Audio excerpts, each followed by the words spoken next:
ఆ బాధ, ఆ నిస్సహాయత అనుభవించిన వాళ్ళకే ఈ 3వ వచనంలోని ఓదార్పు అర్థమవుతుంది. ఇక దాని రెక్కల చాటున ఆరోగ్యం ఉండును అనేది చాలా అందమైన కవిత్వం కదా. మరి సూర్యుడికి రెక్కలు ఉండవు కదా, మరి ఎందుకు అలా అన్నాడు? పురాతన ఈజిప్టు, అష్షూరు దేశాల శిల్పాల్లో సూర్యుడి బొమ్మకి 2 వైపులా రెక్కలు చెక్కేవారనమాట. ఆ రెక్కలు రక్షణకు, కాపుదలకు గుర్తుగా ఉండేవి. అలాగే బైబిల్లో దేవుణ్ణి చాలాసార్లు కోడితోనూ గద్దతోనూ పోలుస్తారు కదా. కోడి తన పిల్లల్ని ప్రమాదం వచ్చినప్పుడు రెక్కల కింద దాచుకుంటుంది. బయట వాన వస్తున్నా, గద్ద వస్తున్నా పిల్లలకు మాత్రం రెక్కల కింద వెచ్చగా సురక్షితంగా ఉంటుంది. సూర్యుని కిరణాలు కూడా అంతే. ఆ కిరణాలనే దేవుడు రెక్కలు అంటున్నాడు. మరి ఆ కిరణాలు తగిలిన చోట చీకటి ఉండదు, చలి ఉండదు, రోగం ఉండదు. హిబ్రూలో మర్పే అనే పదం వాడారు. అంటే స్వస్థత, బాగుపడటం, అతుక్కుపోవడం అనే అర్థాలు వస్తాయి. విరిగిన ఎముక అతుక్కున్నట్టు, చిరిగిన బట్ట కుట్టినట్టు, గాయపడిన హృదయాన్ని దేవుడు బాగు చేస్తాడు అని అర్థం వస్తుంది అన్నమాట. ఓకే, అందరికీ ప్రైజ్లాడండి. ప్రార్థించిన వారికి, పాటలు పాడిన వారికి ధన్యవాదాలు తెలియజేస్తూ ఉంటున్నాను. ప్రభువైన యేసుక్రీస్తు నామంలో మీ అందరికీ కూడా మరొకసారి హృదయపూర్వకంగా ధన్యవాదాలు తెలియజేస్తూ ఉన్నాను. మరి నేటి దినాన ఈ దినంలో మరలా మనం కలుసుకునేంత వరకు ప్రభు మనల్ని క్షేమంగా ఉంచి నడిపించినందుకు దేవునికి వందనములు చెల్లిస్తూ ఉన్నాం. మరి లాస్ట్ వీక్ ఏం చెప్పుకున్నాము లాస్ట్ క్లాస్లో ఎవరికైనా గుర్తుందా? దుర్మార్గులు ఎందుకు బాగుపడుతున్నారు? ఓకే, మనం అనేకసార్లు దేవుని స్వభావాన్ని తప్పుగా అర్థం చేసుకున్నామని దేవుడు మాట్లాడుతున్నారు అక్క. అంతేకాకుండా మనం దేవుని కూలివాడిగా చూడడము, ప్రభుని దుఃఖపెట్టడము, మనం దుఃఖించడంలో కూడా నటించడం, నటన జీవితం వేషధారణ, మనం దేవుని న్యాయాన్ని శోధించడానికి మన దేవుడు ప్రతి మాటలు వింటున్నాడని, ప్రతిదీ తన గ్రంథంలో రాసుకుంటున్నాడని తెలుసుకున్నాము. అంతేకాకుండా ఆయనకంటే ఒక జ్ఞాపకార్థ గ్రంథం ఉందని తెలుసుకున్నాము. మనం మాట్లాడే ప్రతి మాట కూడా అది దేవుని గ్రంథంలో వ్రాయబడుతుందని, ఆ గ్రంథంలో మన పేరు ఉందా లేదా అని పరీక్షించుకోమని చెప్తా వచ్చినారు. తర్వాత దేవుడు ఒక దినాల మనం ప్రతి దానికి ఆ తీర్పుకు లోనైనప్పుడు లెక్క చెప్పాల్సి వస్తుందని కూడా చెప్పారు అక్క. Okay, very good, very good, thank you. I think అందరు నోట్స్ రాసుకుంటున్నారని అనుకుంటున్నాను. యూట్యూబ్లో కూడా వింటున్నారు, ఫాలో అవుతున్నారని ఆశిస్తున్నాను. సో నేటి దినాన మన అంశం చెప్పండి ఎవరైనా. నువ్వు తొక్కే దినం వస్తుంది. నువ్వు తొక్కే దినం వస్తోంది. సరే రండి, మలాకి గ్రంథము 4వ అధ్యాయము మొదటి 3 వచనాలను చదువుకుందాం. మలాకి గ్రంథము 4వ అధ్యాయము మొదటి 3 వచనాలను చదువుకుందాం. ఈ వీక్ అయిపోతే ఇంకా లాస్ట్ పార్ట్ నెక్స్ట్ వీక్కి ఎండ్ అయిపోతుంది మలాకి గ్రంథము. సో ఇప్పటికే ఇంకా అన్నీ సిద్ధపడి ఉన్నారని అనుకుంటున్నాను గ్రాండ్ టెస్ట్ కోసము. కేవలం ఇంకా 2 పార్ట్స్ మాత్రమే మిగిలి ఉన్నాయి. ఈరోజుతో ఒకటి కంప్లీట్ అయిపోతుంది కాబట్టి త్వరగా సిద్ధపడితే మంచిది. ఇంకా 4th నుంచి మాక్ టెస్ట్లు కూడా ఉంటాయి ప్రతిరోజు. గ్రాండ్ టెస్ట్ డైరెక్ట్గా పార్టిసిపేట్ చేయడానికి ముందుగా కొంచెం ప్రాక్టీస్ టెస్ట్ లాగా ఉంటుంది. కన్ఫ్యూజ్ అవ్వకుండా, టెన్షన్ పడకుండా ఆ రోజు ముందుగా ప్రాక్టీస్ అన్నమాట. ఓకే, 4వ అధ్యాయము మొదటి వచనం చదువుతున్నాను. ఏలైనగా నియమింపబడిన దినము వచ్చుచున్నది, కొలిమి కాలునట్లు అది కాలును. గర్విష్ఠులందరూ దుర్మార్గులందరూ కొయ్య కాలువలే ఉందురు. వారిలో ఒకనికిని వేరైనను చిగురైనను లేకుండా రాబో దినము అందరినీ కాల్చివేయునని సైన్యములకు అధిపతియగు యెహోవా సెలవిచ్చుచున్నాడు. అయితే నా నామందు భయభక్తులు గలవారగు మీకు నీతి సూర్యుడు ఉదయించును. అతని రెక్కలు ఆరోగ్యం కలుగజేయను కనుక మీరు బయలుదేరి ప్రవీణ దూడలు గంతులు వేయినట్లు గంతులు వేయుదురు. 3వ వచనం చదువుతున్నాను. నేను నియమింపబో దినమున దుర్మార్గులు మీ పాదముల క్రింద ధూళి వలె ఉందురు, మీరు వారిని అణగద్రొక్కుదురని సైన్యములకు అధిపతి యెహోవా సెలవిచ్చుచున్నాడు. ప్రభు సహాయం కొరకు చిన్న ప్రార్థన చేసుకుందామండి. ప్రేమ నమ్మకం గల మా ప్రియ పరలోకపు తండ్రి, పరిశుద్ధమైన దేవ, నీకే వందనములు స్తోత్రములు చెల్లిస్తూ ఉంటున్నాను. ఇంతవరకు మరి ప్రవ్వా తండ్రి క్విజ్లో సహాయపడి నడిపించినందుకు నీకు వందనములు. మరి తండ్రి మలాకీ గ్రంథాన్ని ధ్యానించుకుని ఉంటున్నాం. మరి తండ్రి పార్ట్ 11గా మరి మేము ధ్యానించుకోబోతుండగా మరి 4వ అధ్యాయం మొదటి 3 వచనాలను మరి నీవే సహాయం చేయండి, కృప చూపించండి. మాకేది అవసరమో దాన్ని మాకు అందజేస్తారమ్మని వేడుకుంటున్నాం తండ్రి. శత్రువు కలిగించే ఆటంకాలన్నిటి నుంచి తొలగించండి. మరి ప్రవ్వా నెట్వర్క్ ఇష్యూస్ లేకుండా సహాయం చేయండి. మరి మేము ప్రతిదీ కూడా మరి గుర్తుపెట్టుకోవడానికి ప్రిపేర్ అవ్వడానికి సహాయం చేయము. అలాగే మరి ప్రవ్వా తండ్రి ఏదైతే మాకు ప్రస్తుత కాలానికి అవసరమై ఉన్నదో మరి ప్రవ్వా దానిని బయలుపరుస్తామని వేడుకుంటున్నాను. అనేక విషయాలు లోతైన మర్మాలు తెలుసుకోవటానికి తండ్రి నీవు కృప చూపిస్తున్నామని వేడుకుంటున్నాను దేవా. మరి తండ్రి అట్లు అయోగ్యరాలన పాత్రైనటువంటి నన్ను కూడా తండ్రి జ్ఞాపకం చేసుకుని తండ్రి నీ నోటి బూరగా వాడుకుంటున్నామని వేడుకుంటున్నాను. నిర్మియా 1:9, నిర్గమ 4:12 ప్రకారం, కీర్తనలు 119:8 ప్రకారం ప్రభా తండ్రి నీ యొక్క పాత్రగా సాధనముగా వాడుకుంటురమ్మని వేడుకుంటూ యేసుక్రీస్తు పరిశుద్ధమైన నామం పేట స్తుతించి ప్రార్థించి అడిగి వేడుకుంటున్నాము తండ్రి. ఆమేన్. ఆమేన్. ఓకే, సో ఎవ్రీ వీక్ కూడా మనము ప్రతి వీక్ కూడా మనము 3 పాయింట్స్ని ధ్యానించుకుంటున్నాం ప్రతి అంశంలో. అందులో మళ్ళీ 3 పాయింట్లు సబ్ హెడ్డింగ్స్ కింద ధ్యానించుకుంటున్నాం. మరి నేడు కూడా 3 పాయింట్స్ మెయిన్ హెడ్డింగ్స్ చెప్తున్నాను. దేవుడు వాగ్దానం చేసిన దినం. ఫస్ట్ పాయింట్ వచ్చేసి నువ్వు తొక్కే దినం వస్తోంది అనే అంశం కింద ఫస్ట్ పాయింట్ దేవుడు వాగ్దానం చేసిన దినం. సెకండ్ పాయింట్ తొక్కేవారు ఎవరు, విజయం ఎవరిది అనేది.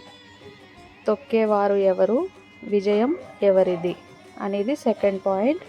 అండ్ థర్డ్ పాయింట్ వచ్చేసి ఈ దినం కోసం మన సిద్ధపాటు ఎలా ఉండాలి.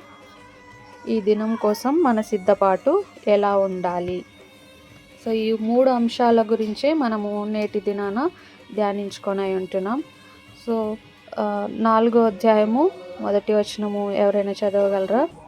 ఏలైనగా నియమింపబడిన దినం వచ్చుతున్నది, కొలిమి కాలునట్లు అది కాలును, గర్విష్ఠులందరూ దుర్మార్గులందరూ కొయ్య కాలువలందరూ వారిలో ఒకరిని వేరైనను చిగురైనను లేకుండా రాబో దినము అందరినీ కాల్చివేయనని సైన్యములకు అధిపతి యెహోవా సెలవిచ్చుచున్నాడు.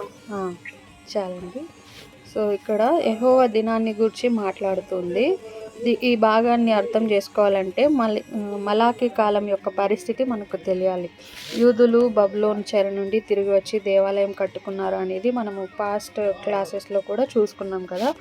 దాదాపు 100 సంవత్సరాలు కంప్లీట్ అయిందని, మళ్ళీ ప్రజల్లో నిరాశ మొదలైందని ఇదంతా కూడా ముందు చూసుకున్నాం. దేవుడు న్యాయం చేసేవాడైతే దుర్మార్గులు ఎందుకు వర్ధిల్లుతూ ఉన్నారు, మనం ఆయన్ని సేవించి ఏం లాభమని మలాకి 3వ అధ్యాయం 14-15 వచనాల్లో ప్రజలు విసుక్కుంటున్నారు. ఇది కూడా లాస్ట్ క్లాస్లో మాట్లాడుకున్నాం. ఆ ప్రశ్నకే దేవుడు 4వ అధ్యాయంలో జవాబిస్తున్నాడు. న్యాయం జరిగే దినం ఒకటి ఉంది, అది తప్పకుండా వస్తుంది అని ధైర్యం చెప్తున్నాడు. మరి మొదటి వచనంలో కొలిమి కాలునట్లు అది కాలును అని ఉంది కదా. కొలిమి కాల్చున్నట్టుగా అనే మాటకు హీబ్రూలో తన్నూర్ అనే పదం ఉంటుంది. తన్నూర్ హీబ్రూలో కొలిమి కాలునట్లు అంటే తన్నూర్ అంటారు. అది కుమ్మరి కొలిమి కాదు, లోహాన్ని కరిగించి మలినం తీసేసే పెద్ద కొలిమి అన్నమాట. దేవుని తీర్పు అలా ఉంటుంది. మలినాన్ని చెత్తను పూర్తిగా కాల్చేస్తుంది. గర్విష్ఠులు అంటే దేవుడు అవసరం లేదు అని జీవించే వాళ్ళు, దుర్మార్గులు అంటే తెలిసి చెడు చేసేవాళ్ళు, వీళ్ళు పొట్టులా అవుతారు. కోతకాలం అయిపోయాక పొలంలో మిగిలే ఎండుగడ్డిని తగలబెడతారు, అది క్షణంలో బూడిదైపోతుంది. అలాగే వాళ్లకు వేరు కానీ కొమ్ము కానీ ఉండదనమాట. వేరు లేకపోతే మళ్ళీ మొలకెత్తరు కదా, కొమ్మ లేకపోతే పైకి కనిపించదు. అంటే వాళ్ళ గతము భవిష్యత్తు రెండు తుడిచిపెట్టుకుపోతాయి. ఇది పూర్తి శాశ్వతమైన తీర్పు అని. మరి 1వ వచనంలోని కొలిమి గురించి చూద్దాం. హీబ్రూలో వాడిన పదం తన్నూర్. మనము సాధారణంగా కొలిమి అంటే మనకు ఏం గుర్తొస్తుందండి? కొలిమి అంటే మనకు మెదడుకు స్ఫురించే ఫస్ట్ ఏంటిది? అది వెండి బంగారాలు చేసి కొలిమి, వెండి బంగారాలు చేసే కంసాలి కొలిమి అని ఊహించుకుంటాం కదా, మనకు అదే మైండ్లోకి వస్తుంది. కానీ మలాకి 4వ అధ్యాయము 1వ వచనంలో మాట్లాడేది అది కాదు. తన్నూర్ అనేది చాలా పెద్దది, భయంకరమైన వేడితో మండే కొలిమి. పురాతన కాలంలో ఈ తన్నూర్ని 3 పనులకు వాడేవాళ్ళంట.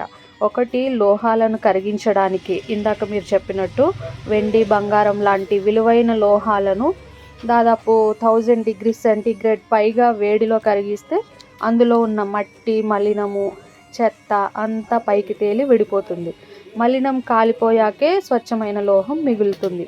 మరి రెండవది, యుద్ధంలో ఓడిపోయిన శత్రువుల విగ్రహాలను, ఆయుధాలను పూర్తిగా కరిగించి నాశనం చేయడానికి ఈ కొలిమిని వాడేవారంట. తర్వాత 3వది, కొన్నిసార్లు అది శిక్షించే స్థలంగా కూడా ఉండేది.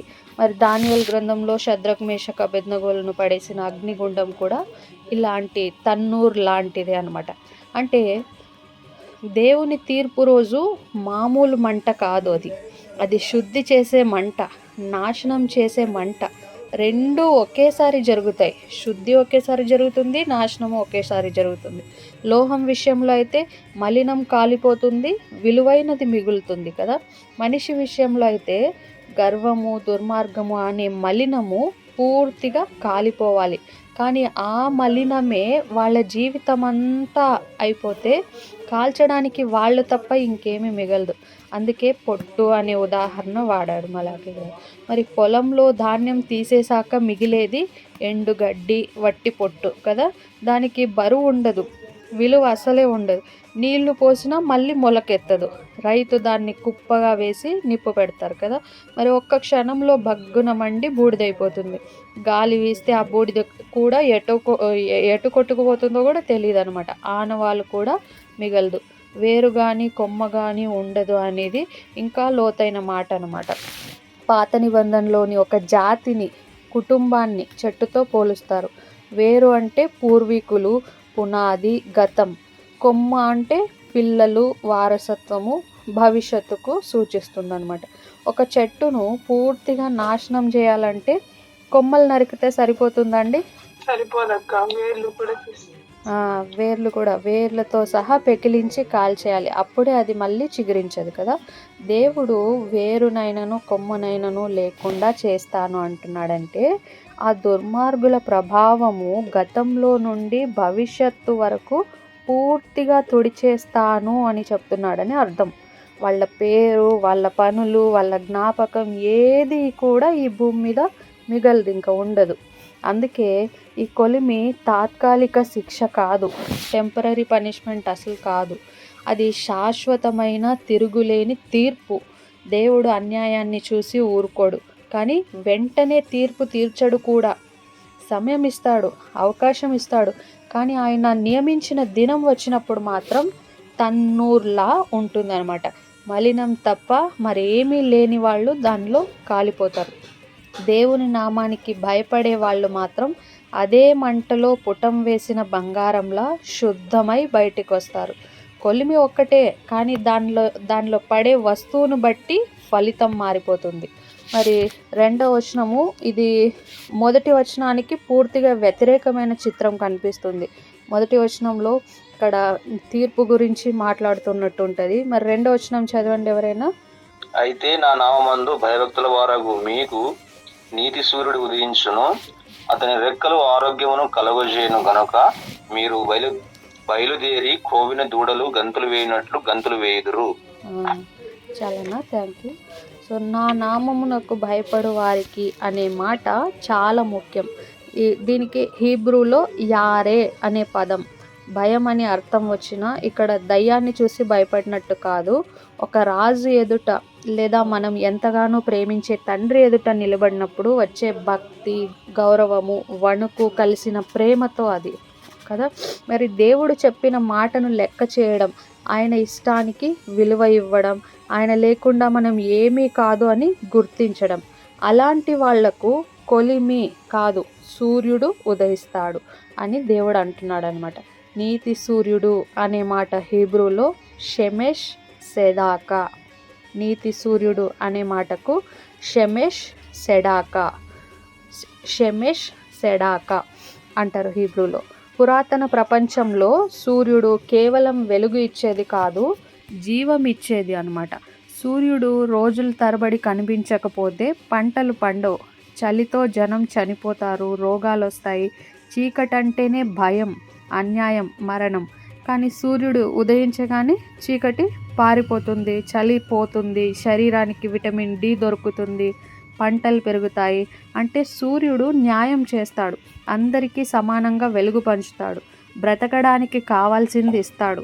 దేవుడు తనను తాను నీతి సూర్యుడు అని పిలుచుకున్నప్పుడు, నేను వస్తే అన్యాయం అనే చీకటి ఉండదు, నా న్యాయం అందరికీ కనిపిస్తుంది, నా దగ్గరకు వచ్చిన వాళ్లకు నేను జీవం ఇస్తాను అని అర్థం అన్నమాట.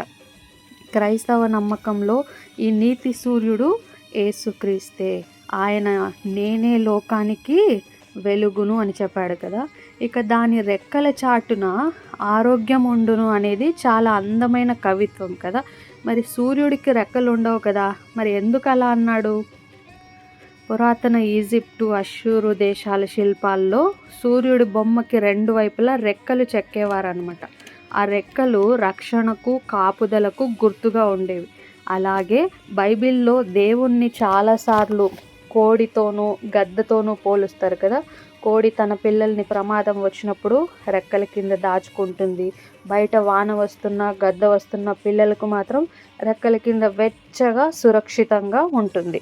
సూర్యుని కిరణాలు కూడా అంతే, ఆ కిరణాలనే దేవుడు రెక్కలు అంటున్నాడు. మరి ఆ కిరణాలు తగిలిన చోట చీకటి ఉండదు, చలి ఉండదు, రోగం ఉండదు. హిబ్రూలో మర్పే అనే పదం వాడారు, అంటే స్వస్థత, బాగుపడటం, అతుక్కుపోవడం అనే అర్థాలు వస్తాయి. విరిగిన ఎముక అతుక్కున్నట్టు, చిరిగిన బట్ట కుట్టినట్టు, గాయపడిన హృదయాన్ని దేవుడు బాగు చేస్తాడని అర్థం వస్తుంది అనమాట. దీని ఫలితం ఏంటంటే కొట్టంలో నుండి విడిపింపబడిన దూడ వలె త్రుళ్ళుతూ బయటకు వస్తారంట. మలాకీ కాలంలో రైతులు దూడల్ని రాత్రిపూట తోడేళ్ళు, దొంగల బారి నుండి కాపాడడానికి చిన్న చీకటి కొట్టంలో మూసేసేవారు. అది ఇరుకుగా ఉంటుంది, కదలడానికి చోటు ఉండదు, పేడ వాసన, ఊపిరి ఆడదు. నెలల తరబడి వానాకాలం అయితే ఆ కొట్టంలోనే ఉండాలి. అలా బంధించబడిన దూడను ఒకరోజు ఉదయాన్నే తలుపు తీసి బయటకు వదిలితే అది ఎలా ఉంటుందో ఊహించుకోండి. ఒక్కసారిగా నెలల తరబడి ఆ గుహలో, ఆ చిన్న గదిలోనే బంధించబడిన దూడను ఒక్కసారిగా తలుపు తీసి బయటకు వదిలితే అది ఎలా ఉంటుంది? ఒక్కసారిగా వెలుతురు, పచ్చని గడ్డి, మంచి గాలి, అది ఆనందం పట్టలేక కాళ్ళు ఎగరేస్తూ గంతులేస్తూ పరిగెడుతుంది కదా. దానికి ఇక బంధకాలు లేవు, భయం అనేది లేదు, చీకటి లేదు. మరి దేవుని ప్రజల పరిస్థితి కూడా చాలాసార్లు అలాగే ఉంటుంది. అన్యాయము, రోగము, పేదరికము, ఒంటరితనము, భయము అనే కొట్టంలో బంధించబడినట్టు అనిపిస్తుంది. ప్రార్థన చేసిన తలుపు తెరుచుకోనట్టు అనిపిస్తుంది. కానీ దేవుడు యెహోవా దినాన నీతి సూర్యుడు ఉదయించినప్పుడు దేవుడే స్వయంగా వచ్చి ఆ కొట్టం తలుపు తీస్తాడనమాట. అప్పుడు వచ్చే స్వేచ్ఛ ఎలా ఉంటుందంటే ఆ స్వేచ్ఛ, ఆ ఆనందము మాటల్లో చెప్పలేమన్నమాట. ఆ విడుదలని అది కేవలం బ్రతకడం కాదు, గంతులు వేస్తూ బ్రతకడం. అందుకే 1వ వచనము భయపెడితే 2వ వచనము హత్తుకుంటుంది. ఒకే దినము, ఒకే దేవుడు, కానీ మనం ఆయనతో ఎలా ఉన్నామో దాన్ని బట్టి అది కొలిమి అవుతుందా లేక సూర్యోదయం అవుతుందా అనేది తేలుతుందన్నమాట. కొలిమి కాల్చడానికి, సూర్యుడు బాగు చేయటానికి నువ్వు ఏది కావాలని కోరుకుంటున్నావు? మరి 3వ వచనంలో దేవుడు తన న్యాయం ఎలా పూర్తవుతుందో చాలా స్పష్టమైన చిత్రంతో చెప్తూ ఉన్నాడు. దుష్టులను అణగద్రొక్కుదురు. చదవండి ఎవరైనా 3వ వచనము. నా వాయిస్ వినిపిస్తుందా? ఓకే. నేను నియమింపబోవు దినమున దుర్మార్గులు మీ పాదముల కింద ధూళివలే ఉందురు, మీరు వారిని అణగద్రొక్కుదురని సైన్యములకు అధిపతి యెహోవా సెలవిచ్చుచున్నాడు. థ్యాంక్ యూ అన్న. సో ఇక్కడ దుష్టులను అణగద్రొక్కుదురు, వారు మీ పాదముల కింద బూడిద వలె ఉంటారనే మాట వినడానికి కొంచెం కఠినంగా అనిపించినా దాని వెనక చాలా పెద్ద అర్థం ఉందండి. మలాకీ కాలంలో నీతిగా బ్రతికే వాళ్ళ పరిస్థితి చూస్తే అర్థమవుతుంది. దేవుణ్ణి నమ్ముకున్న వాళ్లను అందరూ హేళన చేసేవాళ్ళు. దేవుణ్ణి సేవించి ఏం వచ్చింది, చూడు మోసం చేసేవాడు, లంచం తీసుకునేవాడు, అన్యాయం చేసేవాడే బాగుపడుతున్నాడు అని మలాకీ గ్రంథం 3వ అధ్యాయం 15లో ప్రజలే అంటున్నారు. నీతిమంతులు తల వంచుకుని బ్రతకాల్సి వచ్చేది. దుర్మార్గులు పై చేయిగా ఉండి వాళ్ళను తొక్కేస్తున్నారు అనమాట. ఆ బాధ, ఆ నిస్సహాయత అనుభవించిన వాళ్ళకే ఈ 3వ వచనంలోని ఓదార్పు అర్థమవుతుంది. అణగద్రొక్కుదురు, మీరు వారిని అణగద్రొక్కుదురు అనే క్రియ హీబ్రూలో ఆసస్ నుండి వచ్చిందనమాట. హీబ్రూలో అణగద్రొక్కుదురు అంటే ఆసస్ అని ఉంది. దీని అర్థము కేవలము ఓడించడం కాదు, కాళ్ళతో తొక్కి మెత్తగా చేయడం అనమాట. ద్రాక్ష పండ్లను తొక్కి రసం తీసినట్టు, లేదా యుద్ధంలో ఓడిపోయిన శత్రువు మెడ మీద రాజు కాలు పెట్టి తన జయాన్ని ప్రకటించినట్టు. కానీ ఇక్కడ ఒక తేడా ఉందండి. నీతిమంతులు స్వయంగా కత్తి పట్టుకొని వచ్చి పగ తీర్చుకోరు. 1వ వచనంలోనే దేవుడు చెప్పాడు కదా, ఆ కొలిమి మండించేది ఆయనే. దుష్టులు బూడిద అయిపోయేది దేవుని తీర్పు వల్ల. అంటే న్యాయం చేసే పని మనది కాదు, దేవుని పని అది. నీతిమంతుల పని ఆ జయాన్ని అనుభవించడం మాత్రమే. దేవుడు ఆ జయాన్ని కలుగజేస్తే జయాన్ని అనుభవించడం మాత్రమే నీతిమంతుల పని అన్నమాట. మరి పాదముల క్రింద బూడిద వలె ధూళి వలె ఉందురు అనేది పూర్తిగా ఓటమికి గుర్తు అన్నమాట. పాతకాలంలో ఒక రాజు మరో రాజ్యాన్ని గెలిచిన తర్వాత ఆ ఊరిని తగలబెట్టేసేవారంట. శత్రువులు, వాళ్ళ ఆయుధాలు, వాళ్ళ విగ్రహాలు అన్నీ కాలిపోయి బూడిద కుప్పగా మిగిలేవి. మరి గెలిచిన రాజు ఆ బూడిద మీద నడిచి వెళ్తూ ఉంటే ఇక మీ పేరు చెప్పేవాడు లేడు అని ప్రకటించేవాళ్ళు అనమాట. అలాగే దేవుడు అంటున్నాడు, ఒకప్పుడు మిమ్మల్ని భయపెట్టిన, మిమ్మల్ని తొక్కేసిన చెడు ఇక ఉండదు. అది కాలిపోయి గాలి కూడా జాడ లేకుండా చేసే బూడిదలా అవుతుంది.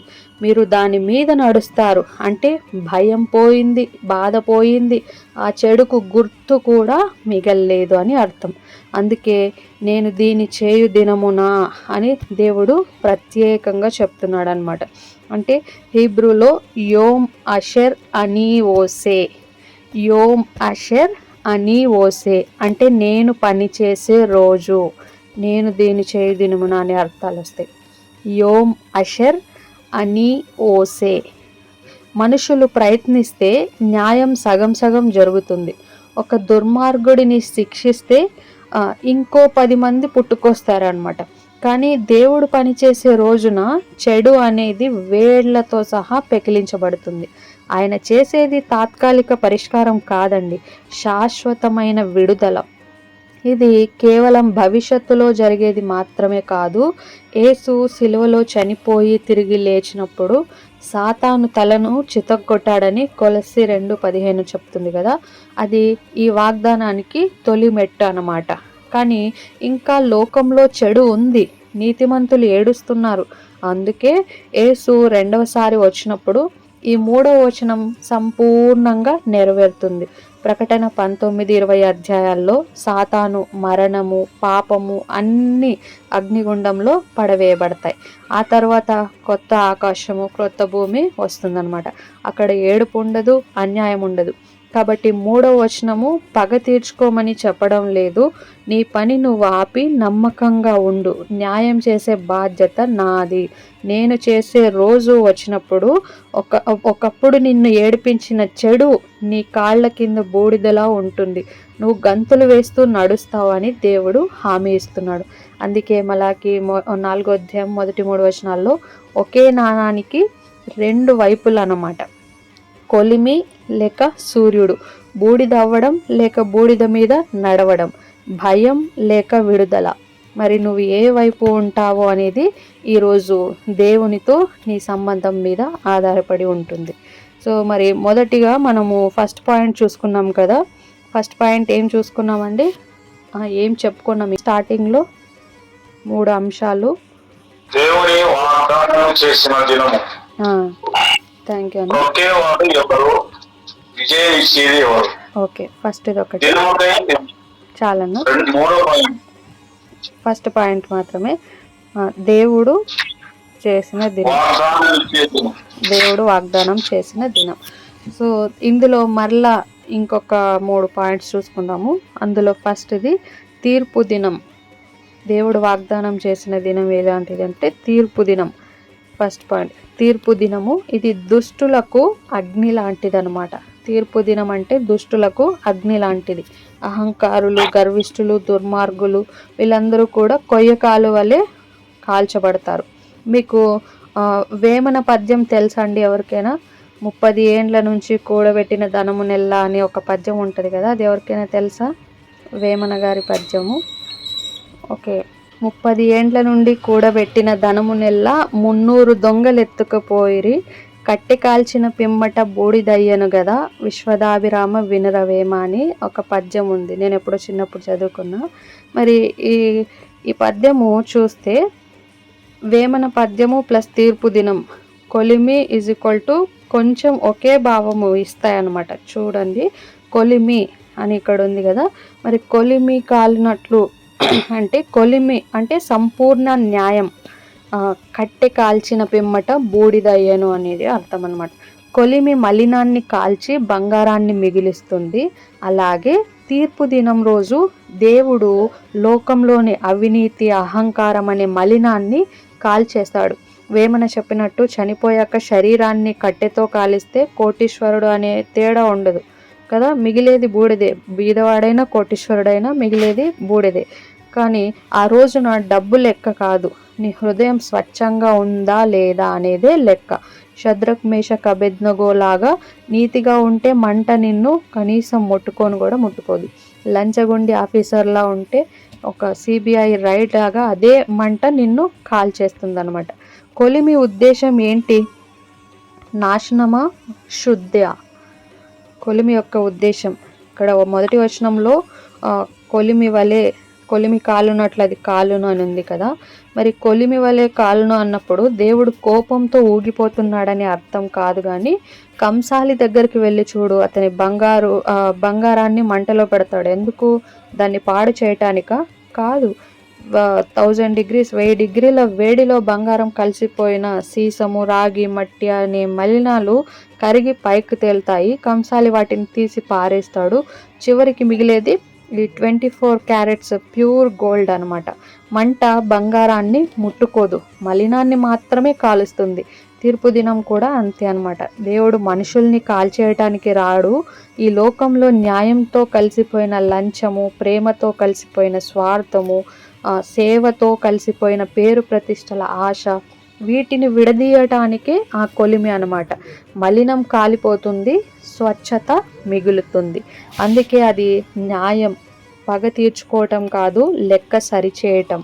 మరి మానవ న్యాయం వర్సెస్ దేవుని న్యాయంకి తేడా ఏంటి? మన కోర్టుల్లో 100 నేరాలు జరిగితే 10 కేసులు మాత్రమే బయటకు వస్తాయి కదా. వాటిలో 5 కేసుల్లో సాక్ష్యం దొరక్క దోషి తప్పించుకుంటాడు. డబ్బు, పలుకుబడి, మంచి లాయర్ ఉంటే శిక్ష తప్పించుకోవచ్చు. అందుకే డబ్బున్న వాడికి ఒక న్యాయము, లేని వాడికి ఒక న్యాయం అంటాం కదా. కానీ దేవుని కొలిమి దగ్గర అలా కాదు. కీర్తనలు 139 1-4 చెప్తుంది, యెహోవా నీవు నన్ను పరిశోధించి తెలుసుకొని ఉన్నావు, నా తలంపులు నేను ఎక్కడున్నా కూడా నీకు తెలిసిపోతాయి. అంటే మనం అర్ధరాత్రి ఒంటరిగా కూర్చొని చేసిన ప్లాన్, మనసులో దాచుకున్న ద్వేషం, ఎవరికీ తెలియకుండా తీసుకున్న లంచం అన్నీ లైవ్ టెలికాస్ట్ లాగా ఆయనకు తెలుస్తాయి కదా. అక్కడ సీసీటీవీ ఫుటేజ్ ఏం అవసరం లేదు, సాక్షి అవసరం లేదు, మన హృదయమే సాక్ష్యం. అందుకే దాన్ని సంపూర్ణ న్యాయం అంటారు. 1% కల్తీ ఉన్న ల్యాబ్ మిషన్ పట్టేసినట్టు హృదయంలో 1% అహంకారం ఉన్న ఆ కొలిమి పట్టేస్తుందన్నమాట. అదే కొలిమి 2 రకాల ఫలితాలు ఎలా ఇస్తుంది? మరి దానియేలు 3వ అధ్యాయంలో మళ్ళీ చదివితే నెబుకద్నెజరు వేయించిన కొలిమి 7 రెట్లు వేడిగా మండుతుంది కదా. ఎక్కువగా నార్మల్గా ఉన్న దానికంటే 7 టైమ్స్ ఎక్కువ మంట పెంచుతారు. అంత వేడికి దగ్గరకు వెళ్ళిన సైనికులే కాలిపోతారు. దాని లోపలికి పడలా, ఇంకా మంటలోకి పడలా, ఆ వేడికి తట్టుకోలేక చనిపోతారు సైనికులు, వీళ్ళని విసిరేయడానికి వచ్చిన వాళ్ళు. కానీ అదే కొలిమిలో షద్రకు మేషకు అబేద్నెగో అనే 3 యూదులు అరగంట పాటు 30 నిమిషాలు నడుస్తూ ఉన్నారు. వాళ్ళ శరీరానికి మంట సెగ కూడా తగలలేదు, బట్టల మీద పొగవాసన కూడా లేదు. కానీ విచిత్రం ఏంటంటే వాళ్ళను కట్టేసిన తాళ్ళు మాత్రం కాలిపోయాయి. దాని అర్థం ఏంటి? మంటకు భేదం లేదు, తప్పు మంటలో లేదు, ఎవరి మీద పడింది అనేదే తేడా. తాళ్ళు అంటే బంధకాలు. షద్రకు మేషకు అబేద్నెగో దేవునికి నమ్మకంగా ఉన్నారు కాబట్టే మంట వాళ్ళ బంధకాల్ని మాత్రమే కాల్చింది, వాళ్లను విడిపించింది. తీర్పు దినం కూడా అంతేనండి. నీవు దేవుని ఎదుట నీతిగా నిలబడితే ఆ దినం నీ భయాల్ని, నీ మీద పడిన నిందల్ని, నిన్ను కట్టేసిన శాపాల్ని కాల్చేసి నిన్ను స్వతంత్రుడిగా నిలబెడుతుంది. అదే 4వ అధ్యాయం 2వ వచనంలో నీతి సూర్యుడు ఉదయించును, అతని రెక్కల క్రింద స్వస్థత ఉంటుంది అంటాడు. కానీ నువ్వు అవినీతితో, అహంకారంతో ఇతరులని తొక్కేసి బతికితే అదే కొలిమి నిన్ను చెత్తవలే కాల్చేస్తుంది, సిబిఐ రైడ్ లాగా అని కూడా గుర్తుపెట్టుకోండి. నిజాయితీగా పనిచేసే క్లర్క్కి సిబిఐ వస్తే భయం ఉండదు. సార్ నా ఫైల్స్ అన్నీ క్లీన్గా ఉన్నాయి, రండి చెక్ చేసుకోండి అని ధైర్యంగా చెప్తాడు. ఆ రైడ్ వల్ల అతని మీద ఉన్న అనుమానం కూడా పోతుంది వచ్చిన ఆఫీసర్స్కి. కానీ పైన కూర్చుని కోట్లు దాచిపెట్టుకొని మింగేసిన ఆఫీసర్కి అదే రైడ్ గుండెపోటు తెప్పిస్తుంది కదా. రైడ్ ఒకటే, ఇద్దరి మీద చేసింది సేమ్ రైడే, కానీ ఫలితమే వేరన్నమాట. ఇప్పుడు మనం ఏం చేయాలి? 1 కొరింథీయులకు రాసిన పత్రిక 3వ అధ్యాయము 12 నుంచి 15 వచనాలు ఎవరైనా త్వరగా చదవగలుగుతారా? ఎవడైనా ఈ పునాది మీద బంగారం, వెండి, వెలగల రాళ్ళు, కర్ర, గడ్డి, కొయ్యకాలు మొదలైన వాటితో కట్టిన ఎడల వాని పని కనబడును. ఆ దినమున దాన్ని తేటపరచును, అది అగ్ని చేత బయలుపరచబడును. మరియు వాని పని ఎట్టినో దాన్ని అగ్నియే పరీక్షించును. పునాది మీద ఒకడు కట్టిన పని నిలిచిన ఎడల వాడు జీతము పుచ్చుకొను. ఒకని పని కాల్చివేయబడిన ఎడల వానికి నష్టం కలుగును. అతడు తన మట్టుకు రక్షింపబడును గాని అగ్నిలో నుండి తప్పించుకున్నట్టు రక్షింపబడును. Thank you. సో ఇక్కడ పౌలు ఒక బిల్డింగ్ కట్టడం గురించి చెప్తాడు కదా. కొందరు బంగారము, వెండి, విలువైన రాళ్లతో కడతారు, కొందరేమో కర్రతో, గడ్డితో, వరి పొట్టుతో కడతారు. మరి ప్రతి వాని పని అగ్ని చేత బయలుపరచబడుతుందంట. అగ్ని వచ్చినప్పుడు గడ్డితో కట్టబడిన ఇల్లు సెకండ్లలో బూడిదైపోతుంది కదా, బంగారంతో కట్టిన ఇల్లు తళతళ మెరుస్తుంది. ఈరోజు నువ్వు నీ జీవితాన్ని దేనితో కడుతున్నావు? అబద్ధం అనేది గడ్డి అన్నమాట. నీవు ఒక్క నిప్పురవ్వ చాలు ఆ ఇంటికి, గడ్డితో కట్టబడిన ఇంటికి ఒక్క నిప్పురవ్వ చాలు, మొత్తం కాలిపోతుంది. లంచం అనేది ఎండు కర్ర, ఒక్క మ్యాచ్ స్టిక్ చాలు అనమాట, ఒక్క అగ్గిపుల్ల చాలు. కానీ క్షమాపణ, నిజాయితీ, ఇతరులకు సహాయం చేయడం, ఇవి బంగారం అన్నమాట. కొలిమి వీటిని ముట్టుకోదు, ఇంకా వెలిగిస్తుంది. కాబట్టి కొలిమిని చూసి భయపడకు. కంసాలి కొలిమి ముందు బంగారము వణకదు. ఎందుకంటే దానికి తెలుసు ఈ మంట నన్ను నాశనం చేయలేదు అని, నన్ను విలువైనదిగా చేస్తుంది అని ఆ బంగారానికి తెలుసు. నువ్వు కూడా ఈ రోజునే నీ హృదయంలో ఉన్న గడ్డిని, చెత్తను తీసి పారేసి బంగారం లాంటి క్యారెక్టర్ని కట్టుకోవడం మొదలుపెట్టు. అప్పుడు తీర్పు దినం నీకు శిక్ష కాదు, సూర్యోదయం దినం అవుతుందన్నమాట. మరి ఫస్ట్ పాయింట్లో మనం చూసుకున్నాం ఏంటంటే తీర్పు దినము ఇది దుష్టులకు అగ్ని లాంటిది అని. మరి రెండవది కొయ్యకాలు వలె కాలిపోవడం, వేమనమాట. 30 ఏండ్ల ధనము వలె 300 దొంగలు ఎత్తుకుపోయారు కదా. మరి 30 ఏళ్ళ కష్టము ఒక్క రాత్రిలో పోయింది. అంటే ఎంత సంపాదించినా అది శాశ్వతం కాదు. ఫరో, హామాను లాంటి వాళ్ళ గొప్పతనము కొయ్య కాలువలే కాలిపోయినట్టే. ఈరోజు స్కామ్ చేసి కోట్లు వెనకేసిన వాడి పేరు పలుకుబడి ఒక్క న్యూస్తో బూడిదవుతుందన్నమాట. వేరు కూడా మిగలదు. అంటే ఫ్యామిలీ పరువు, పిల్లల భవిష్యత్తు కూడా పోతుంది. వేమన బూడిదయ్యను కదా అని నవ్వుతూ కొట్టినట్టు చెప్పినాడు, కానీ మలాకి కూడా అదే చెప్పాడు, గర్విష్ఠులు చెత్తవలే కాలిపోతారు అని. కొయ్యకాలు అంటే రైతు వరి కోసేశాక పొలంలో వదిలేసే ఎండు మొద్దులు, పొట్టు. దానికి విలువ ఉండదు కదా, ఎండకు ఎండిపోయే గలగల్లాడుతూ ఉంటుంది. రైతు అగ్గిపుల్ల గీసి పడేస్తే చాలు, ఒక్కసారిగా బగ్గుమని మంటలేస్తుంది. 3 నిమిషాల్లో పొలం మొత్తం క్లీన్ అయిపోతుంది. బూడిద తప్ప ఇంకేం మిగలదు అక్కడ. ముఖ్యంగా దాని వేరు కూడా కాలిపోతుంది. కాబట్టి మళ్ళీ ఆ గడ్డి మొలిచే ఛాన్స్ 0 అన్నమాట. కనుక మలాకి గ్రంథం 4వ అధ్యాయం 1వ వచనంలో దేవుడు దుర్మార్గుల ఎండింగ్ని దానితోనే కంపేర్ చేశాడు. ఎందుకంటే దుర్మార్గుడు కట్టుకునేదంతా గడ్డి మేడ లాంటిది. బయటకు పెద్ద బిల్డింగ్ లాగా కనిపిస్తుంది, కానీ ఒక్క నిప్పురవ్వ చాలు దానికి కథ క్లోజ్ అయిపోతుంది. వీగాడు. మరి ఈజిప్ట్ గురించి చెప్పుకోవాలంటే, ఈజిప్ట్ అంటే ఆ రోజుల్లో ఇప్పుడు అమెరికా లాంటి సూపర్ పవర్ కలిగిన దేశం ఈజిప్ట్ అన్నమాట. అక్కడ పిరమిడ్లు, సైన్యము, బంగారము, నైల్ నది, ఇంకా చాలా వండర్స్ ఉన్నాయి కదండి. మనకు తెలుసు ఈజిప్ట్లో ప్రపంచంలోని అత్యంత ప్రాచీనమైన నాగరికతల్లో ఒకటి నైలు నది. అది ప్రపంచంలోనే అత్యంత పొడవైన నదులలో ఒకటి. ఈ నది వల్లే ఈజిప్ట్ ఎడారి దేశం అయినప్పటికీ వ్యవసాయము అభివృద్ధి చెందిందనమాట. మరి పిరమిడ్స్ చూడండి, ముఖ్యంగా గ్రేట్ పిరమిడ్ ఆఫ్ గీజా అనేది వినుంటారు కదా. ప్రపంచంలోని ప్రాచీన 7 అద్భుతాల్లో 7 వండర్స్లో ఇప్పటికీ నిలిచి ఉన్న ఏకైక నిర్మాణము ఈ గిజా పిరమిడ్ అనమాట. మరి స్పింక్స్ అంటే సింహం శరీరము, మనిషి తలతో నిర్మించిన విగ్రహాలు ఉంటాయి కదా, ఇది ఈజిప్ట్ చరిత్రకు చిహ్నంగా నిలిచింది. ఆ చిత్రాన్ని ఎక్కడ చూసినా ఇది ఈజిప్ట్ అని ఎవరైనా గుర్తుపట్టేస్తారు కదా.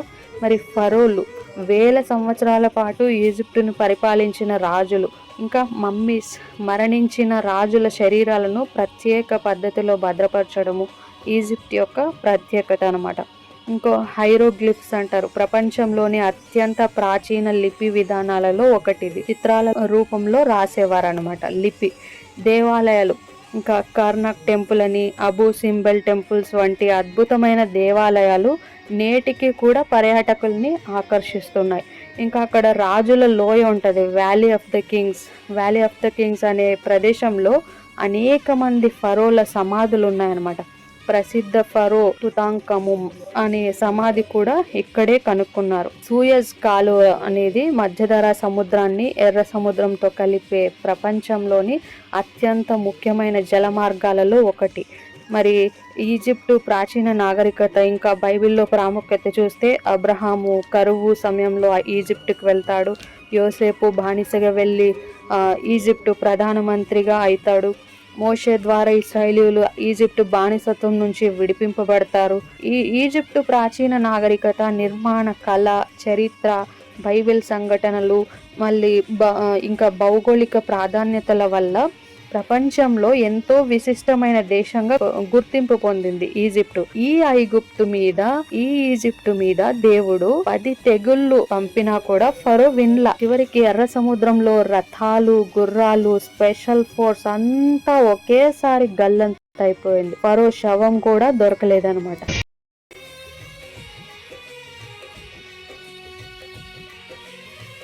మూడు 3500 సంవత్సరాల తర్వాత ఈ రోజు అతన్ని మమ్మీ ఇప్పటికీ కైరో మ్యూజియంలో గాజు పెట్టెలో ఉందన్నమాట. ప్రపంచాన్ని ఏలిన ఫరో అని బోర్డు ఉంది, కానీ అతని సామ్రాజ్యం ఏది, అతని ఆర్మీ ఏది, అతని పవర్ ఏది, అంతా కొయ్యకాలులాగా కాలిపోయింది. వేరు కూడా మిగల్లేదనమాట. ఇంకో క్లియర్ ఎగ్జాంపుల్గా హేరోదు రాజు అపోస్తల కార్యంలో 12వ అధ్యాయంలో చూస్తాం కదా, సిల్వర్ డ్రెస్ వేసుకుని స్టేజ్ ఎక్కి స్పీచ్ ఇచ్చేవాడంట. జనాలు ఇది మనిషి మాట కాదు దేవుని మాట అని అరిచారు. కానీ అతడేమో గర్వంతో విర్రవీగాడనమాట. ప్రజల కాంప్లిమెంట్స్ని చూసి దేవునికి మహిమ ఇవ్వలేదు. తద్వారా ఏమైంది, అక్కడికక్కడే దేవుని దూతతనని మొత్తాడు. పురుగులు పడి 5 daysలో అతడు చనిపోయాడు కదా. మరి అతడు రాజు, అతనికి ఒక పెద్ద ప్యాలెస్ ఉంది, బెటాలియన్ ఉంది, సైన్యము ఉంది, అన్నీ ఉన్నాయి, సకలైశ్వర్యాలు ఉన్నాయి. కానీ తన శరీరము పురుగుల పాలైపోయింది, కొయ్య కాలు కంటే దారుణం.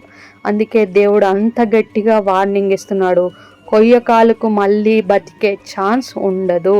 కానీ నువ్వు నేను మనుషులం, తప్పు చేసినా ఈరోజు సారీ దేవా నేను కట్టుకునేది గడ్డి అని ఒప్పుకుంటే ఆయన క్షమిస్తాడు. నెబుకద్నెజరు 7 years పిచ్చివాడిలా బతికాడు, కానీ దేవుని ముందు నువ్వే దేవుడివి అని ఒప్పుకున్న వెంటనే మళ్ళీ రాజ్యం వచ్చింది. దానియేలు 4వ అధ్యాయంలో చూస్తాం. కాబట్టి కొయ్యకాలు అవ్వాలా లేక కొలిమిలో పడ్డ బంగారంలా వెలగాల అనేది ఈరోజు మన చాయిస్ అన్నమాట. మరి నీతిమంతులకు సూర్యోదయం. వేమన హెచ్చరిక కూడా, డబ్బు వెంట పడుకొని 30 ఏళ్ళు కూడబెట్టి ఏం లాభము, చివరికి మిగిలేది బూడిదే కదా అని ఎందుకన్నాడు వేమన అంటే, ఎందుకంటే ఆ టైంలో నీతిగా న్యాయంగా బతికి ఉంటే ఆ సంపాదన పోయినా నీ పేరు నిలబెడుతుంది. యోబు ఆస్తి పోగొట్టుకున్నా దేవుడు రెట్టింపు ఇచ్చాడు. ఎందుకు?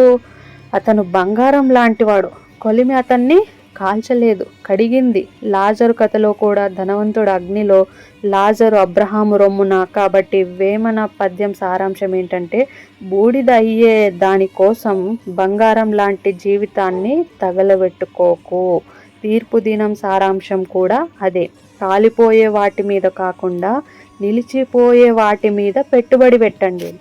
నీతిమంతులకు సూర్యోదయం అనేది ఈ సెకండ్ పాయింట్కి టోటల్ ఆపోజిట్ అనమాట. అక్కడ కొయ్యకాలు కాలిపోయింది, ఇక్కడ బంగారం మెరుస్తుంది. మరి 4వ అధ్యాయం 2వ వచనం చూస్తే అక్కడ నీతి సూర్యుడు ఉదయించును, అతని రెక్కలు మనకు ఏం కలగజేస్తాయంట? ఆరోగ్యం కలగజేస్తుందంట. మరి అసలు నీతి సూర్యుడు అంటే ఏంటండి నీతి సూర్యుడు అంటే? రాత్రి అంతా చీకటి ఉంటుంది, చలి, భయము, దొంగలు తిరుగుతారు, ఏమీ కనిపించదు. ఒక్కసారి తూర్పున సూర్యుడు ఉదయిస్తే చాలు, చీకటి పారిపోతుంది, వెచ్చదనం వస్తుంది, పక్షులు పాడతాయి, పూలు విచ్చుకుంటాయి, అంతా క్లియర్గా కనిపిస్తుంది. దుర్మార్గుడికి తీర్పు దినం అనేది కొలిమిలా కాల్చేస్తుంది, కానీ నీతిమంతుడికి అదే రోజు సూర్యోదయం లాంటిది. ఎందుకంటే వాడు కట్టుకున్నది కొయ్యకాలు కాదు, బంగారం లాంటి క్యారెక్టర్ అన్నమాట.